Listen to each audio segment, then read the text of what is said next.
Assalamualaikum warahmatullahi wabarakatuh. Alhamdulillahirrabbilalamin. Bapak Ibu Kepala SDMI SDIY yang kami hormati, Bapak Ibu orang tua, wali siswa kelas 6 dan para siswa kelas 6 SDMI SDIY yang dirahmati Allah SWT. Kami dari keluarga besar SMP Muhammadiyah 7 Yogyakarta mengucapkan selamat mempersiapkan diri untuk melakukan ASPD SD SDIY yang akan dilakukan setelah Lebaran nanti. Yang pertama, kami mendoakan dari keluarga besar SMP Muhammadiyah 7 Yogyakarta agar putra-putri kita semuanya diberikan kesehatan dan diberikan kelancaran di dalam mempersiapkan ASPD tersebut. Dan alhamdulillah pada kesempatan kali ini SMP Muhammadiyah 7 Yogyakarta akan mempersembahkan pembahasan prediksi soal-soal ASPD yang nanti akan dilakukan oleh para Bapak Ibu guru tim dari SMP Muhammadiyah 7 Yogyakarta. Maka dari itu, perkenankan Bapak Ibu kepala sekolah, Bapak Ibu orang tua dan para siswa semuanya untuk menikmati, untuk menggunakan prediksi dan juga pembahasan dari soal ASPD SD ini yang insya Allah akan kita sampaikan secara mudah, menyenangkan dan juga akan mendapatkan hasil untuk putra-putri kita sekalian. Terima kasih, selamat menikmati dan juga menggunakan prediksi soal ASPD yang akan disampaikan oleh Bapak Ibu Guru dari SMP Muhammadiyah 7 Yogyakarta. Terima kasih. Assalamualaikum warahmatullahi wabarakatuh.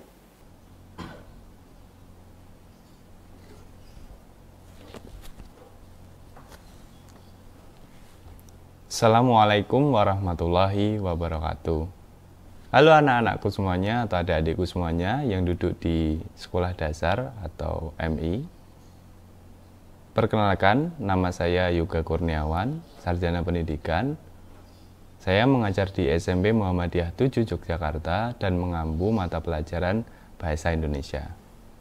Pada kesempatan kali ini, saya akan mengulas mengenai materi tes pendalaman materi pada tahap ketiga Asesmen Standarisasi Pendidikan Daerah untuk tingkat sekolah dasar. Kita langsung masuk kepada soal yang pertama atau pertanyaan yang pertama untuk bidang atau mata pelajaran Bahasa Indonesia. Di sini langsung kita cek dulu pertanyaannya menginginkan jawaban seperti apa. Di sini tertulis makna kata dari vaksin pada paragraf tersebut di sini maksudnya adalah di atas. Nah kita baca dulu paragrafnya. Berbagai macam obat dan vaksin dikembangkan untuk menyembuhkan pasien COVID-19. Vaksin diharapkan dapat membentuk antibodi yang dapat menangkal COVID-19. Bagi orang yang terjangkit, vaksin ini diharapkan mampu mengurangi resiko kematian. Lalu, apa arti atau makna dari kata vaksin? Langsung kita lihat pada bagian bawah samping. Di sini Pak Yoga sudah mencarikan artinya dari Kamus Besar Bahasa Indonesia. Arti kata vaksin yaitu bibit penyakit, misalnya cacar, yang sudah dilemahkan, kemudian digunakan untuk vaksinasi. Jadi, jawaban yang paling tepat adalah yang C. Benar sekali. Langsung masuk kepada pertanyaan atau soal yang kedua. Yang ditanyakan di sini adalah antonim dari kata punah pada paragraf tersebut. Tersebut itu tadi kembali lagi adalah paragraf yang ada di atasnya. Kita baca dulu. Indonesia merupakan negara yang memiliki sumber daya alami hayati yang melimpah. Hingga saat ini, ilmuwan masih terus mencari jenis hewan dan tumbuhan baru. Selain hewan dan tumbuhan baru, ditemukan juga beberapa jenis hewan yang terancam punah. Hewan-hewan tersebut keberadaannya sangat sedikit dan tingkat perkembangbiakannya akan lambat. Kemudian kita cek lagi pada Kamus Besar Bahasa Indonesia untuk mengecek artinya. Arti kata punah sendiri yaitu habis semua hingga tidak tersisa atau benar-benar binasa, atau juga lenyap. Lalu antonim itu apa? Antonim adalah lawan arti atau lawan makna. Lawan makna dari kata punah adalah C, benar sekali, lestari. Lestari memiliki arti tetap seperti keadaan semula atau tidak berubah.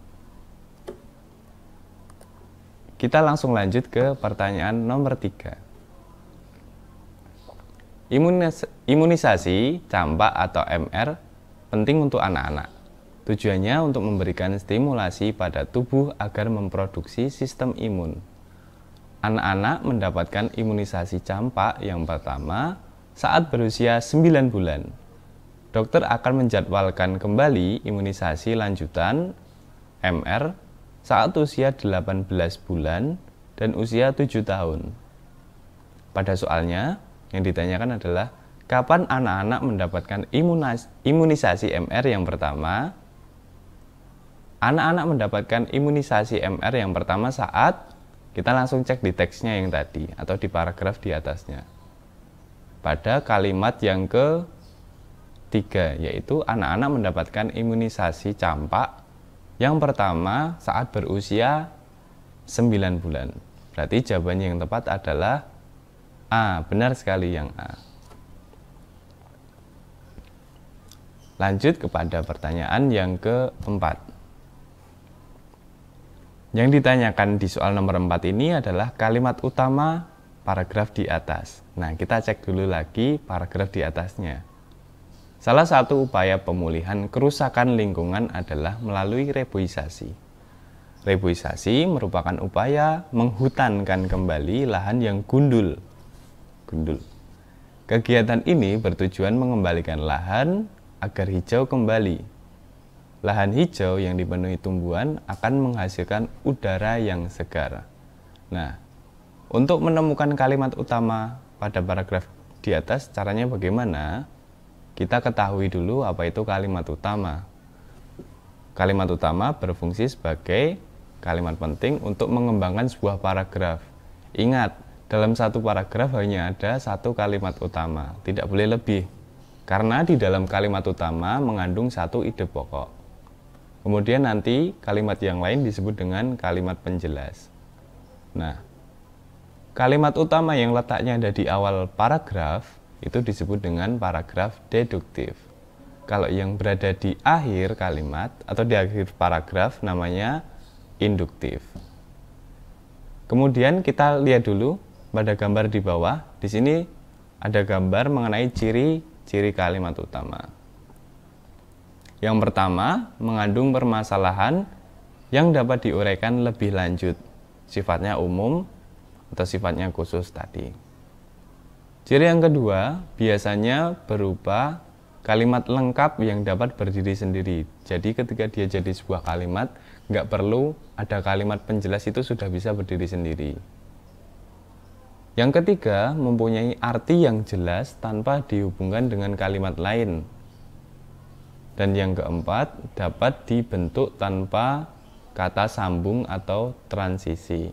Jadi kalau ada kalimat yang di dalamnya ada kata sambung, misalnya tersebut atau kata itu berarti bukan jadi kalimat utama. Nah, di sini pada pertanyaan nomor 4, manakah yang menjadi kalimat utama? Jawabannya adalah yang A, benar sekali. Salah satu upaya pemulihan kerusakan lingkungan adalah melalui reboisasi. Karena dia letaknya di awal, berarti termasuk dalam paragraf deduktif. Lanjut ke soal nomor 5. Yang ditanyakan lagi adalah ide pokok paragraf di atas atau tersebut. Kita baca lagi soalnya. Istirahat penting untuk menjaga kesehatan tubuh. Setelah melakukan berbagai kegiatan, tubuh perlu istirahat. Waktu istirahat yang baik adalah malam hari. Istirahat yang cukup dan berkualitas akan membuat tubuh tetap fit dan sehat. Yang ditanyakan adalah ide pokok. Di sini sudah ada gambar yang menjelaskan sedikit mengenai ide pokok. Ide pokok atau gagasan utama yaitu menjadi dasar pengembangan sebuah paragraf. Cirinya dia berada atau ada di dalam kalimat utama. Jadi tadi dalam sebuah paragraf hanya ada satu ide pokok dan ide pokok tersebut ada di kalimat utama. Kalimat utamanya tadi ada dua opsi, yaitu ada di awal dan juga di akhir. Nah, kita cek di paragraf ini, dia letaknya di mana. Jawaban yang paling tepat adalah B, peran penting dari istirahat. Kenapa dia B? Kita kembali lagi melihat paragraf di atasnya. Pada kalimat yang pertama, kita baca, istirahat penting untuk menjaga kesehatan tubuh. Nah, dari kalimat ini muncul kalimat penjelas yang lain. Karena kalimat penjelas ada di setelah kalimat yang pertama tadi, berarti kalimat ini menjadi kalimat utama. Gitu. Langsung masuk kepada pertanyaan selanjutnya. Di sini yang ditanyakan adalah informasi tersirat yang terdapat pada paragraf tersebut. Kita bedah dulu. Apa itu informasi yang tersirat? Informasi tersirat yaitu informasi yang menguji kemampuan untuk menemukan kesimpulan dari fakta yang ada di dalam bacaan. Kalimat jawaban tidak dapat ditemukan dalam teks, jadi perlu menyimpulkan sendiri. Kita baca dulu pertanyaan nomor 6 atau teksnya. Paragrafnya yang di atas. Kemampuan literasi seseorang selalu identik dikaitkan dengan keterampilan membaca dan menulis. Seseorang dikatakan memiliki kemampuan literasi jika telah memperoleh kemampuan dasar bahasa. Membaca dan menulis merupakan kemampuan dasar dalam bahasa. Kemampuan ini adalah pintu utama pengembangan literasi bagi seseorang. Nah, jawaban yang paling tepat untuk pertanyaan ini adalah A. Bahasa Indonesia adalah kemampuan. Sorry, bahasa ini salah sih. Lanjut apa ya? Oke. Tak ulang deh ya. Astagfirullah, entek itu kenapa nih suaranya. Selanjutnya di pertanyaan nomor 6. Kali ini yang ditanyakan adalah informasi yang tersirat pada paragraf di atas. Informasi yang tersirat adalah informasi yang menguji kemampuan untuk menemukan kesimpulan dari fakta yang ada di dalam bacaan. Jadi dia tidak langsung kita temukan di dalam sebuah paragraf, perlu sebuah penyimpulan pribadi. Nah, penyimpulan itu tidak didapat tiba-tiba. Dia harus melihat fakta-fakta yang muncul di dalam sebuah paragraf. Kita baca dulu paragraf nomor 6. Kemampuan literasi seseorang selalu identik dikaitkan dengan keterampilan membaca dan menulis. Poin pertama, seseorang dikatakan memiliki kemampuan literasi jika telah memperoleh kemampuan dasar bahasa. Poin kedua, membaca dan menulis merupakan kemampuan dasar dalam bahasa. 3. Dan yang keempat, kemampuan ini adalah pintu utama pengembangan literasi bagi seseorang. Informasi yang paling tepat untuk mengisi jawaban nomor 6, untuk mengisi pertanyaan nomor 6, yaitu adalah yang D. Literasi dapat dikembangkan melalui kemampuan membaca dan menulis. Kita lanjut kepada pertanyaan selanjutnya. Di sini yang ditanyakan adalah pernyataan. Pernyataan ya beda dengan pertanyaan. Pernyataan yang sesuai dengan isi paragraf tersebut adalah, kita baca lagi teksnya dulu. Batu bara merupakan salah satu sumber energi yang melimpah di Indonesia. Bahkan Indonesia menempati peringkat keempat dari 10 besar negara penghasil batu bara. Batu bara berasal dari sisa fosil tanaman purba yang mengendap selama berjuta-juta tahun. Karena memerlukan proses yang lama, maka batu bara harus digunakan secara hemat dan bijaksana. Pernyataan yang sesuai yang mana, kita uji saja setiap jawaban dicocokkan dengan informasi yang ada di paragraf di atasnya. Kita cek dulu yang A. Batu bara adalah satu-satunya energi yang melimpah di Indonesia. Ini tentu salah. Kenapa salah? Karena pada kalimat yang pertama dijelaskan batu bara merupakan salah satu, bukan satu-satunya, berarti ada sumber energi yang lain. Kemudian kalau yang B, Indonesia merupakan negara terbesar penghasil batu bara. Pada kalimat kedua dijelaskan bahwa Indonesia menempati peringkat keempat, bukan yang paling atas atau nomor 1. Kemudian kalau yang C, terjadinya batu bara memerlukan proses yang cukup lama. Nah, ini informasinya cocok pada kalimat yang ketiga dan juga terakhir, diperkuat nomor 3 dan diakhiri oleh kalimat terakhir. Coba kita lihat kalimat terakhirnya. Karena memerlukan proses lama, maka batu bara harus digunakan secara hemat dan bijak. Jadi informasi yang paling sesuai atau pernyataan yang cocok adalah yang C. Benar sekali. Selanjutnya, pertanyaan nomor 8. Kita baca dulu teksnya atau paragrafnya. Pemerintah melakukan berbagai upaya untuk mengatasi pandemik COVID-19. Salah satunya adalah menerapkan protokol kesehatan melalui gerakan 5M, yaitu memakai masker, mencuci tangan, menjaga jarak, menjauhi kerumunan, dan membatasi mobilitas. Dengan disiplin menerapkan gerakan tersebut, semoga pandemi segera berakhir.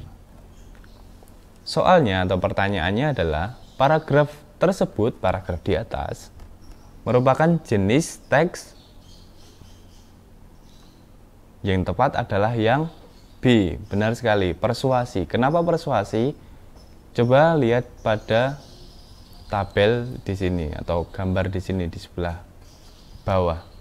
Ciri-ciri dari teks persuasi yang pertama adalah adanya bujukan, pengaruh, atau himbuan kepada pembaca. Ciri yang kedua, paragraf disusun oleh kalimat yang menyertakan alasan kuat disertai data dan juga fakta. Ciri ketiga, isi paragraf digunakan untuk meyakinkan pembaca atau mempercayai yang ditulis oleh penulis. Nomor 4, banyak menggunakan kata-kata ajakan, misalnya mari, ayo, lakukan, dan sebagainya. Terakhir, biasanya menghindari konflik agar kepercayaan pembaca tidak hilang. Jadi itu ciri-cirinya. Dan paragraf di atas menunjukkan dia adalah paragraf persuasi. Selanjutnya, pertanyaan nomor 9. Kita baca lagi teksnya atau paragrafnya. Di era teknologi informasi ini, gawai itu sebutan yang tepat untuk HP atau telepon ya, memiliki peran penting bagi pelajar. Salah satunya adalah mempermudah komunikasi. Selain itu, akses informasi untuk menunjang pembelajaran dapat diperoleh dengan cepat. Pelajar juga dapat memperluas jaringan persahabatan melalui jejaring sosial. Namun, di sisi lain juga memberikan dampak negatif yang tidak sedikit. Dampak tersebut dapat memunculkan masalah kesehatan mata, kecanduan, dan perilaku buruk. Oleh karena itu, pelajar perlu bijak saat memanfaatkan gawai. Hal inilah yang membuat gawai diibaratkan seperti dua sisi mata uang logam. Jadi logam itu kan ada dua sisinya ya. Kemudian soalnya atau pertanyaannya, hal yang akan terjadi jika pelajar tidak memanfaatkan gawai dengan bijak adalah, di sini adalah pertanyaan pengandaian. Kenapa pengandaian? Karena ada kata jika. Jawaban yang paling tepat adalah yang D. Benar sekali, kecanduan game online dan mengalami masalah kesehatan mata. Jadi kalau berlebihan akan mengganggu kesehatan mata. Terakhir yaitu pertanyaan nomor 10. Yang ditanyakan adalah, atau soalnya adalah, persamaan kedua teks tersebut, kedua teks di atas. Kita cek dulu teks pertama dan teks kedua. Teks pertama, setrika yang kita pakai saat ini lebih canggih dan mudah digunakan. Selain dilengkapi dengan pengatur suhu, ada juga yang dilengkapi dengan wadah air. Ada juga setrika yang mengeluarkan uap panas.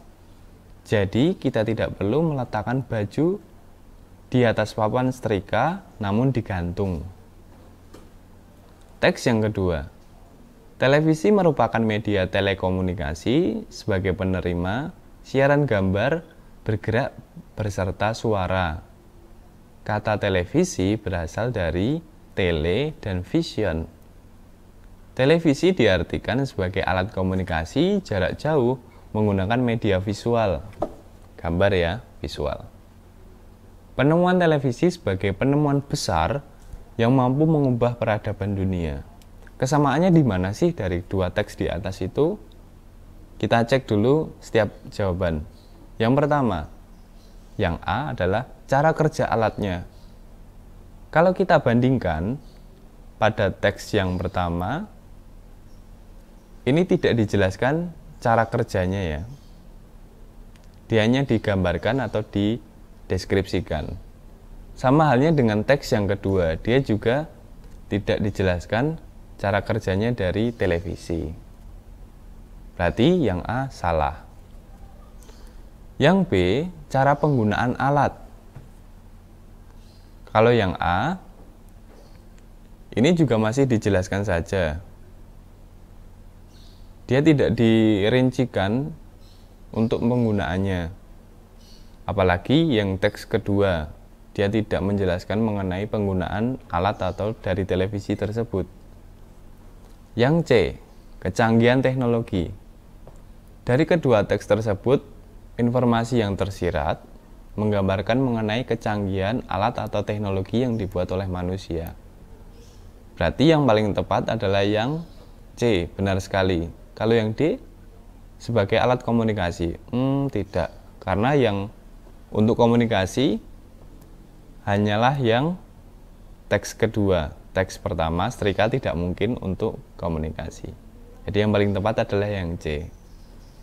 Itu saja pembahasan yang dapat saya sampaikan. Semoga pembahasan dari saya dapat bermanfaat untuk adik-adik semua yang sebentar lagi akan melaksanakan ujian ASPD standarisasi pendidikan daerah untuk tingkat sekolah dasar. Semoga ujiannya lancar, kalian mengerjakan dengan senang, hasilnya memuaskan, dan tentunya jangan lupa berdoa dan jaga kesehatan. Itu saja yang dapat saya sampaikan. Apabila ada kata-kata yang salah atau kurang tepat, saya mohon maaf. Billahi taufik wal hidayah. Wassalamualaikum warahmatullahi wabarakatuh. Jangan lupa pakai maskernya.